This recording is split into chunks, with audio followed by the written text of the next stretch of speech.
여행은 일상의 공간을 벗어나 낯선 장소와 경험을 마주하는 행위다.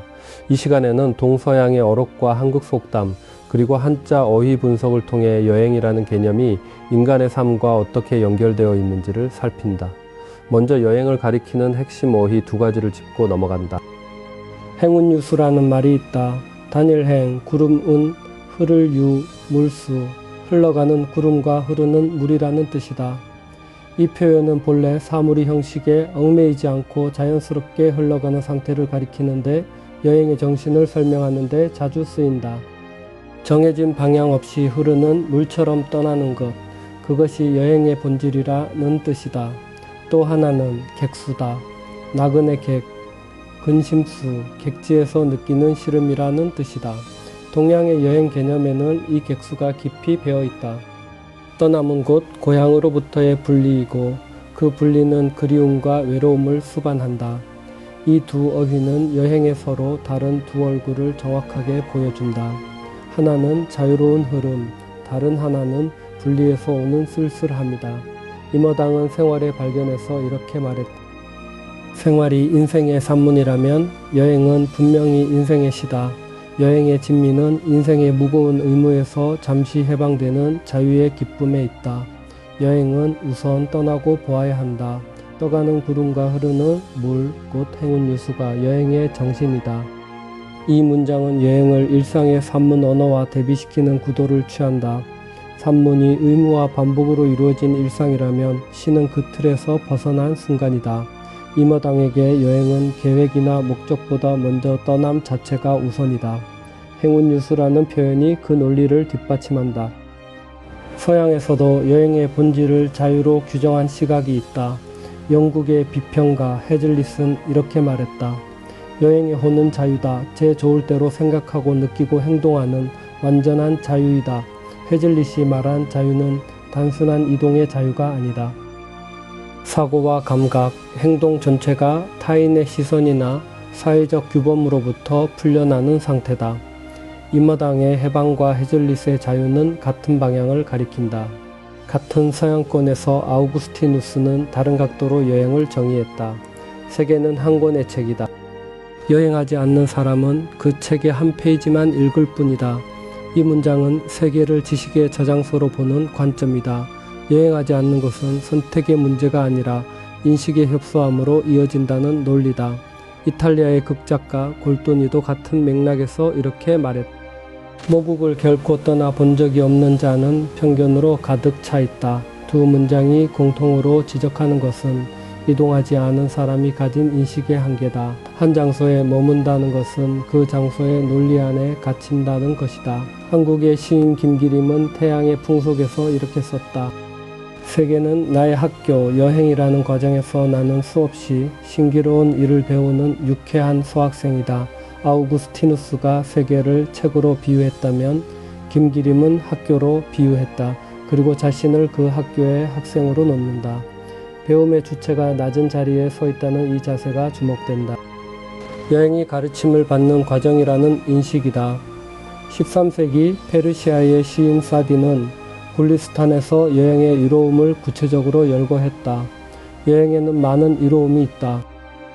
마음의 신선함, 새로운 것을 보는 기쁨, 낯선 도시를 만나는 즐거움, 모르던 법과의 만남, 그리고 고상한 예법의 습득이 그것이다. 사디의 목록은 감각적 차원에서 시작해 인간관계, 그리고 예법이라는 사회적 덕목으로 나아간다. 여행이 단순한 유람이 아니라 인격과 덕성을 형성하는 과정이라는 시각이다. 인도에는 이것과 맥을 같이 하는 격언이 있다. 가장 귀여운 자식에게 여행을 시켜라. 아끼는 대상일수록 안전한 환경에 두려는 것이 인지상정이지만 이 격언은 그 반대를 말한다. 낯설과 불편함 속에 놓이는 경험 자체가 성장의 조건이라는 뜻이다. 반면 한국 속담은 여행의 다른 측면, 즉 그 고단함을 직시한다. 객지 생활 3년에 골이 빈다. 객지에서의 생활이 얼마나 소모적인지를 신체적 표현으로 전달한다. 뼈에서 골이 빠진다는 것은 몸의 근본이 손상된다는 뜻이다. 또 다른 속담은 이렇게 말한다. 길을 떠나려거든 눈썹도 떼어놓고 가라. 직역하면 얼굴에 붙은 눈썹조차 짐이 된다는 말이다. 실제 뜻은 여행에서는 아무리 사소한 것도 부담이 된다는 것이다. 짐을 최소화하라는 실용적인 조언이면서 동시에 여행이 근본적으로 가벼움의 조건을 요구한다는 인식을 담고 있다. 이 속담들과 앞서 나온 객수라는 어휘를 묶으면 동양에서 여행은 낭만과 쓸쓸함이 공존하는 경험으로 인식되었음이 드러난다. 이에 대해 편자는 이렇게 기술했다. 객수라는 말이 있듯이 동양인의 여행은 곧 고향을 못 잊어 하는 시름이며 생활로부터의 추방을 뜻하는 외로움이다.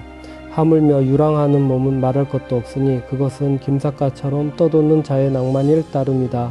여기서 낭만은 미화된 낭만이 아니다. 뿌리 뽑힌 자의 방랑, 그 고독 속에서 길을 잇는 삶이다. 김삿갓으로 상징되는 유랑은 자발적 자유이면서 동시에 불가피한 추방이라는 이중성을 지닌다.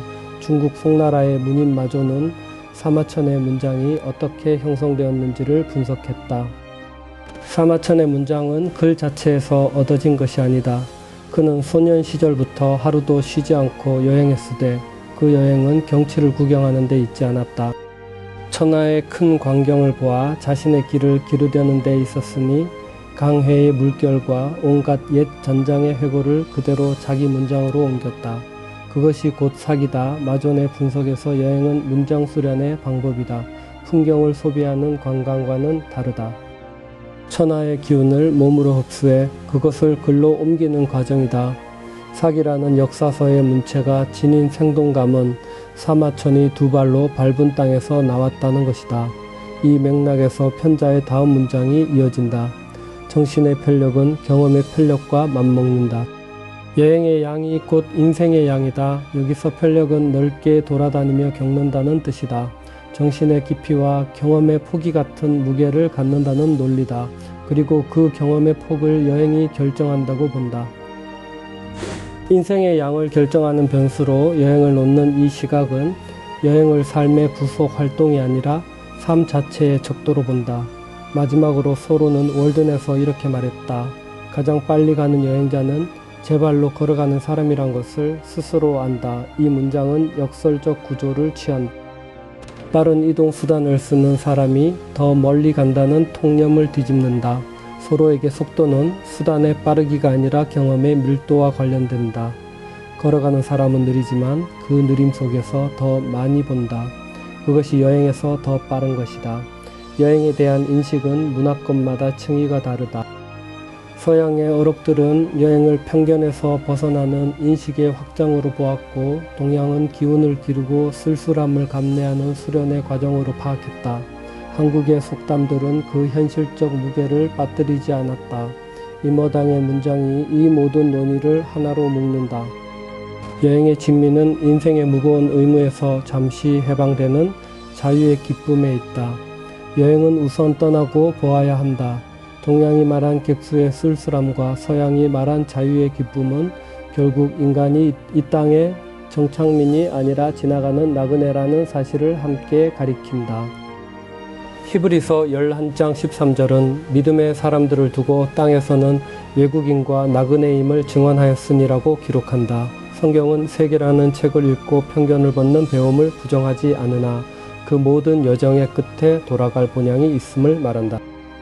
떠남이 주는 해방과 분리의 시름은 참된 안식이 길 위가 아니라 그 집에 있음을 일깨우는 이정표인 셈이다.